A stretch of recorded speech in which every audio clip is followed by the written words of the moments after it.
ನಿಖಿಲ್ ಕುಮಾರಸ್ವಾಮಿ ಈ ಚುನಾವಣೆ ಕಡೆ ಗಳಿಗೆಯಲ್ಲಿ ಫೇಸ್ ಮಾಡಬೇಕಂತ ನಿಮಗೆ ಸೃಷ್ಟಿಯಾಗಿತ್ತು, ಅದು ಹಿಂದೆ ಬೇಸ್ ಕೂಡ ಇತ್ತು.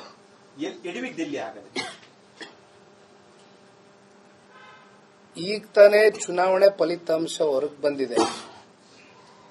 ಚುನಾವಣಾ ಕೊನೆಯ ಹಂತದ ತೀರ್ಮಾನಕ್ಕೆ ನಾನು ಬಂದು ನಿಂತೆ ಅಂತಕ್ಕಂಥದನ್ನ ಅನೇಕ ಸಂದರ್ಭದಲ್ಲಿ ನಾನು ಮಾತನಾಡಿದ್ದೀನಿ.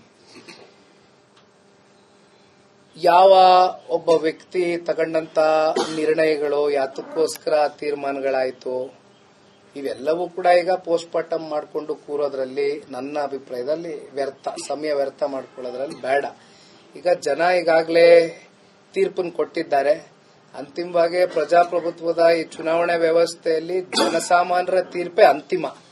ಹಾಗಾಗಿ ನಾವು ತಲೆಬಾಗಬೇಕಾಗತ್ತೆ. ಎಲ್ಲಿ ನಾವು ಎಡವಿದ್ದೇವೆ, ಎಲ್ಲಿ ಮುಂದೆ ಸರಿಪಡಿಸ್ಕೊಂಡು ಹೋಗ್ಬೇಕು ಅಂತಕ್ಕಂಥ ಕೆಲವೊಂದಷ್ಟು ವಿಷಯಗಳ ಬಗ್ಗೆ ನಾವೇ ಕೂತ್ಕೊಂಡು ನಮ್ಮ ಪಕ್ಷದ ಚೌಕಟ್ಟಿನಲ್ಲಿ ಮುಖಂಡರ ಕಾರ್ಯಕರ್ತರ ಜೊತೆ ಕೂತು ಚರ್ಚೆ ಮಾಡ್ಕೊಂಡು ಮುಂದಿನ ದಿನಗಳಲ್ಲಿ ಚುನಾವಣೆ ಫೇಸ್ ಮಾಡಿ. ರಾಮನಗರ ಚುನಾವಣೆಯನ್ನು ಹೊರತುಪಡಿಸಿ ಹೇಳೋದಾದ್ರೆ ಮಂಡ್ಯ ಮತ್ತು ಚನ್ನಪಟ್ಟಣ ಎರಡು ಕಡೆ ನೀವು ಬಲಿಪಶು ಆದ್ರಿ ಪಕ್ಷಕ್ಕಾಗಿ, ಒಪ್ಪುತ್ತೀರಾ? ನೀವು ಬಲಿಪಶು ಎರಡು ಚುನಾವಣೆ. ಪಕ್ಷ ಇದ್ರೆ ನಿಖಿಲ್ ಕುಮಾರಸ್ವಾಮಿಯಿಂದ ಪಕ್ಷ ಅಲ್ಲ.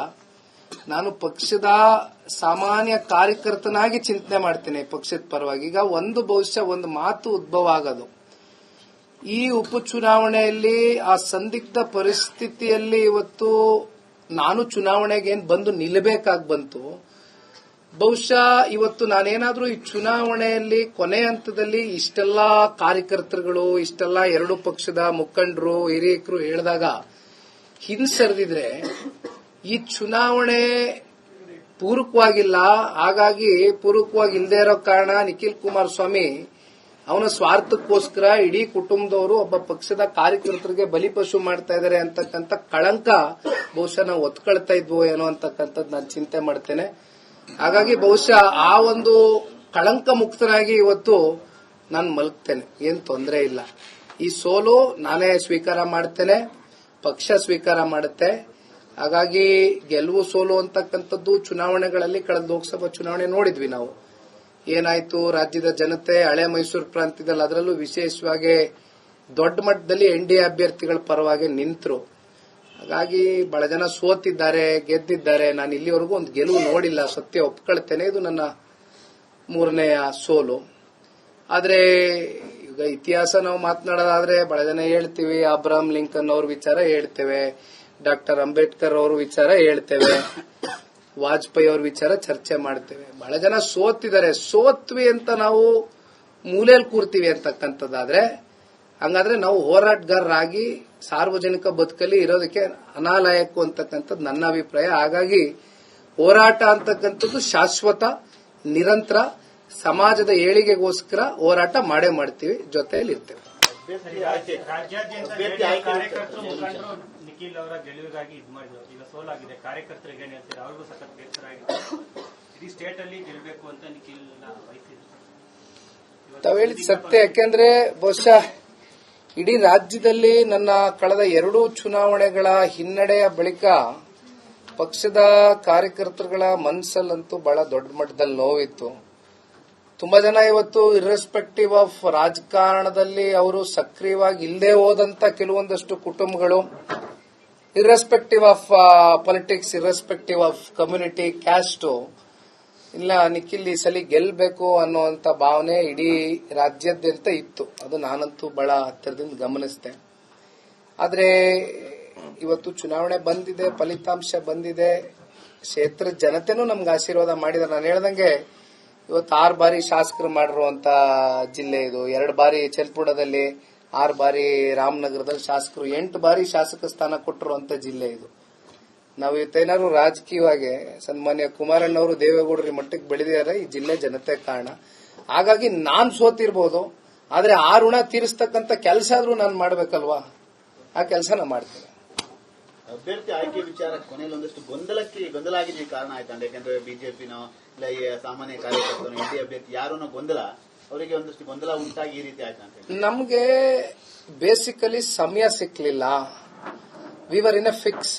ಯಾಕಂದ್ರೆ ನಾವು ಅವ್ರ ತರನೇ ಈ ಲೋಕಸಭಾ ಚುನಾವಣೆಯ ಬಳಿಕ ಅಥವಾ ಆ ಒಂದು ಹಂತದಲ್ಲೇನೆ ನಾವು ಕೂತ್ಕೊಂಡು ಪ್ಲಾನಿಂಗ್ಗಳು ಮಾಡ್ಕೊಂಡು ನಾವು ಚುನಾವಣೆ ಸ್ಪರ್ಧೆ ಮಾಡಬೇಕು, ನಮ್ಮ ಸ್ವಕ್ಷೇತ್ರ ನಾವು ಕ್ಲೇಮ್ ಮಾಡ್ಕೋಬೇಕು, ನಾವು ಟಿಕೆಟ್ ಬಿಟ್ಕೊಡ್ಬಾರ್ದು ಇನ್ನೊಬ್ಬರಿಗೆ ಅನ್ನೋ ಒಂದು ಮನಸ್ಥಿತಿ ನಮ್ಮಲ್ಲಿ, ಆ ಸ್ವಾರ್ಥದ ಮನೋಭಾವನೆ ಇದ್ದಿದ್ರೆ ಬಹುಶಃ ಈ ಚುನಾವಣೆ ಗೆಲ್ತಾ ಇದ್ವಿ. ಯಾಕೆಂದ್ರೆ 4 ತಿಂಗಳು ನಮ್ಗೆ ಟೈಮ್ ಸಿಕ್ಕಿರೋದು, ಅವ್ರಿಗೆ ಟೈಮ್ ಸಿಕ್ತು. 4 ತಿಂಗಳು ಕುತ್ಕೊಂಡು ಯಾವ ರೀತಿ ಚುನಾವಣೆ ಮಾಡಬೇಕು, ಯಾರನ್ನ ಟ್ಯಾಪ್ ಮಾಡಬೇಕು, ಏನ್ ಮಾಡಬೇಕು, ಎಲ್ಲ ರೀತಿ ಪಾಪ ಅವ್ರಿಗೆ ಸಮಯ ಸಿಕ್ಕಿದ್ರೆ ಚುನಾವಣೆ ಮಾಡಿದ್ರು. ನಮ್ಗೆ ಸಂದಿಗ್ಧ ಪರಿಸ್ಥಿತಿ. ಈಗ NDA ಮಿತ್ರ ಪಕ್ಷದ ಭಾಗವಾಗಿರ್ತಕ್ಕಂಥ JDS, ದೇಶದ ಗೌರವಾನ್ವಿತ ಪ್ರಧಾನಮಂತ್ರಿಗಳು, ಗೃಹ ಸಚಿವರು, ರಾಷ್ಟ್ರೀಯ ಅಧ್ಯಕ್ಷರಾಗಿರ್ತಕ್ಕಂಥ ನಡ್ಡಾಜಿ ಅವರು, ಹಾಗೂ ನಮ್ಮ ಎಲ್ಲ ಯಡಿಯೂರಪ್ಪ ಸಾಹೇಬರು, ವಿಜಯೇಂದ್ರರವರು, ಅಶೋಕ್ ಅಣ್ಣ ಅವರು, ಬಹಳ ಜನ ಇವತ್ತು we are answerable to many people. ನಾವು 2 ಪಕ್ಷದ ಕಾರ್ಯಕರ್ತರಿಗೆ ನಾವು ಉತ್ತರ ಕೊಡಬೇಕಾಗಿತ್ತು. ನಾವು ನಮಗ್ ಬೇಕಾದಂತ ತೀರ್ಮಾನಗಳು, ಸ್ವಇಚ್ಛೆಯಿಂದ ತಗೊಳ್ತಕ್ಕಂಥ ತೀರ್ಮಾನಗಳು ಆಗ್ಲಿಕ್ಕೆ ಆಗ್ತಾ ಇರಲಿಲ್ಲ. ಇದು ತಾವು ನೋಡಿದ್ರಿ, ಕಟ್ಟಾಕಿದ್ವಿ ನಾವು ಕೊನೆಗೆ ಲಾಸ್ಟ್ ಮೂಮೆಂಟ್ ಅಲ್ಲಿ ಅವರು ಈ ಒಂದು ನಿರ್ಣಯಕ್ಕೆ ತೀರ್ಮಾನಕ್ಕೆ ತಗೊಂಡಾಗ ಕೊನೆಗೆ ನಮಗೆ ಸಮಯ ಸಾಕಾಗಲಿಲ್ಲ. 18-20 ದಿನದಲ್ಲಿ ಬಹುಶಃ ಪ್ರತಿಯೊಬ್ಬ ಜನತಾದಳ ಪಕ್ಷದ ಕಾರ್ಯಕರ್ತರಲ್ಲೂ ನಾನು ಇಲ್ಲಿ ನಮ್ಮ ಚನ್ನಪಟ್ಟಣ ತಾಲೂಕಿನ ಕಾರ್ಯಕರ್ತರಿಗೆ ಹೇಳುವಂತದ್ದು, ಇಷ್ಟು ಪ್ರಾಮಾಣಿಕತೆ, ಇಷ್ಟು ನಿಷ್ಠೆಯಿಂದ ಚುನಾವಣೆ ಮಾಡಿರ್ತಕ್ಕಂಥದ್ದು. ನಾನು 2 ಚುನಾವಣೆ ನಾನು ಮಾಡಿದ್ದೀನಿ, ಒಂದು ಮಂಡ್ಯನೂ ಮಾಡಿದ್ದೀನಿ, ರಾಮನಗರನೂ ಮಾಡಿದ್ದೀನಿ. ಆದ್ರೆ ಈ ಚುನಾವಣೆಯಲ್ಲಿ ಒಬ್ಬ ಸಾಮಾನ್ಯರಲ್ಲಿ ಸಾಮಾನ್ಯ ಕಾರ್ಯಕರ್ತ ಕೂಡ ನಿಖಿಲ್ ಪರವಾಗಿ ಪ್ರಾಮಾಣಿಕವಾಗಿ ಕೆಲಸ ಮಾಡಿದ್ದಾರೆ, ದುಡಿದಿದ್ದಾರೆ.